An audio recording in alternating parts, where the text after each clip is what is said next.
Сделано своими руками, качество не хуже заводского. Дефицит медицинских масок не повод пренебрегать мерами защиты, уверены ингушские активисты. Волонтеры сшили тысячи медицинских масок для региональных врачей. Свою лепту в борьбу с эпидемией вносят и сотрудники региональной ассоциации «Матери России». Сама себе швея, брюки и рубашки. Шьют средства индивидуальной защиты для тех, кто больше остальных нуждается в защите. Для врачей из 100 метров ткани делают порядка 25 комплектов. Это ежедневно. Для больших объемов производства возможностей пока нет.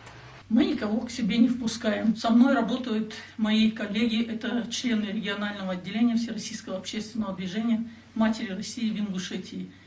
До этого мы шили из своих средств, из своего материала маски.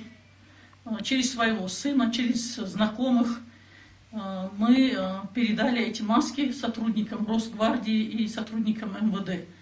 Мы предложили свою помощь нашему Минздраву, обратились к главврачам, чем мы можем помочь. Сейчас одноразовые медицинские маски буквально на вес золота. И это при том, что по всей стране их выпускают около 20 предприятий. Всего за сутки они изготавливают более 1,5 миллиона таких изделий. Но маски как были в дефиците, так и остаются. Поэтому добровольцы тоже стараются внести свой вклад в общее дело. Мы работаем бесплатно. Бесплатно шили маски из подручных дома материалов. У каждой мамы, у каждой женщины имеется простынь в доме.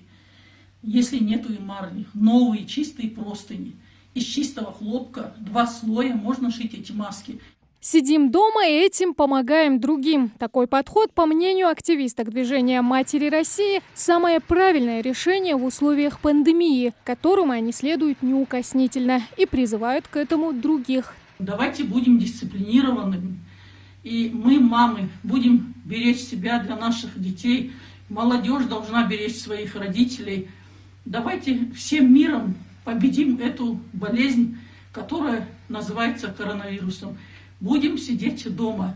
Выполнить свой человеческий долг и не оставаться в стороне от общей беды для активисток движения «Матери России» – это не просто слова, а девиз по жизни. Тамара Хшагульгова, Новости 24.